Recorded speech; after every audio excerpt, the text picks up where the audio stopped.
ये 20 लक्षण में सबसे पहला लक्षण है नाम जपने में रुचि, स्वाद आ जाता है। स्वाद, ऐसा स्वाद आता है कि रातों जग जग करके उपासक नाम जप करता है। भोजन पाने में डरता है, नाम न छूट जाए। मित्रता करने में डरता है, नाम न छूट जाए। सगे सने संबंधियों से बात करने में डरता है, नाम न छूट जाए। बलिहारी है उसके चरणारविंद की, जो ऐसी नाम में स्वाद वृत्ति आ गई है। ये बड़ी विचित्र माया है। गोस्वामी तुलसीदास जी कह रहे हैं, हे हरि कस न हरहु भ्रम भारी। भारी भ्रम पैदा हो गया, लाख बार समझाओ फिर भी भारी भ्रम है, बहुत विचित्र है, बहुत विचित्र।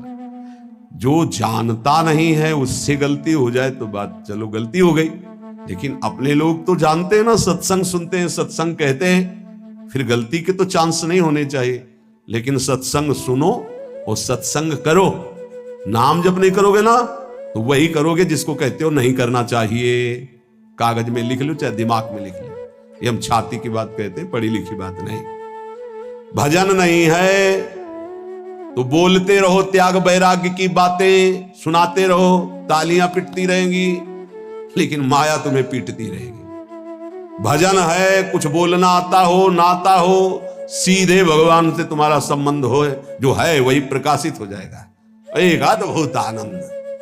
जब निज सुख प्रकट होता है तो मन भोगों में नहीं आता। निज सुख बिन मन होई की थीरा। यद्यपि मृषा सत्य भाषे, जब लगी नहीं कृपा तुम्हारी। हे हरि कस न हरहु भ्रम भारी। मेरे स्वामी, संसार को सत्य और सुख रूप मान करके आपको भूल जाता हूं। भारी भ्रम है, बहुत भ्रम। आप देख लीजिए, देख लीजिए, आपके अनुकूल भोग केवल होना चाहिए, हो चाहे आंख का हो, चाहे कान का हो, चाहे नाक का हो, चाहे भोग का हो, चाहे किसी। प्रभु की याद नहीं आएगी। देख लेना क्या गजब का आकर्षण है। हर भोग में इतनी सामर्थ्य कि प्रभु को भुलवा दे। गजब। धन्य है वो भक्त जो ऐसी परिस्थिति में राधा राधा राधा राधा राधा।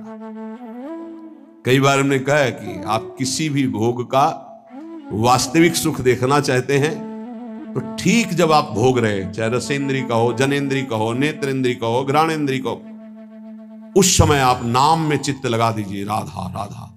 फिर सुख मिले तो हमको बता देना। जब नाम भूले और उसमें एकाग्र हुए तो आपकी एकाग्रता और कामना के कारण आपको सुख दिखाई देता है, अन्यथा नहीं।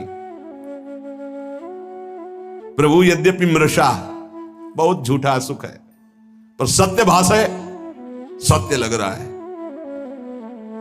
नाथ कृपा कर दो, इस भ्रम को हटा दो, आपकी कृपा से ही हटेगा। अर्थ अविद्यमान जानियो, संस्कृति नहीं जाए गोसाई।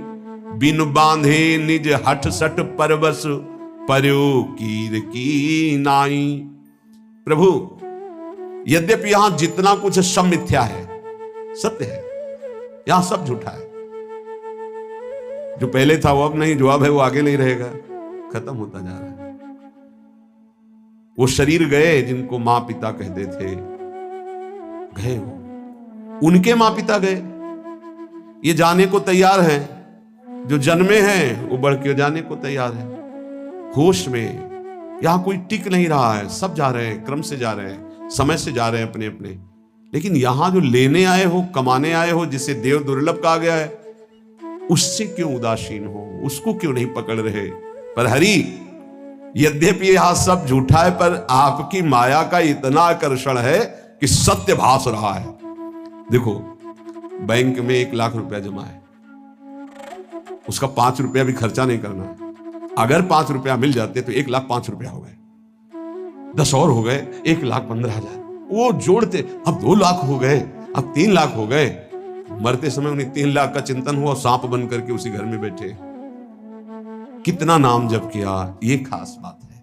पर प्रभु, ये बड़ा भ्रम है, बड़ा भ्रम। छोटे मोटे की बात नहीं करते, जिनको ज्ञान है उनकी बात कर रहे हैं, और तो सब उसी में फंसे हैं। अर्थ कौन सा सुख देता है? संख्या का। ये पकड़ी गई है बात। गिनने का बड़ा सुख होता है।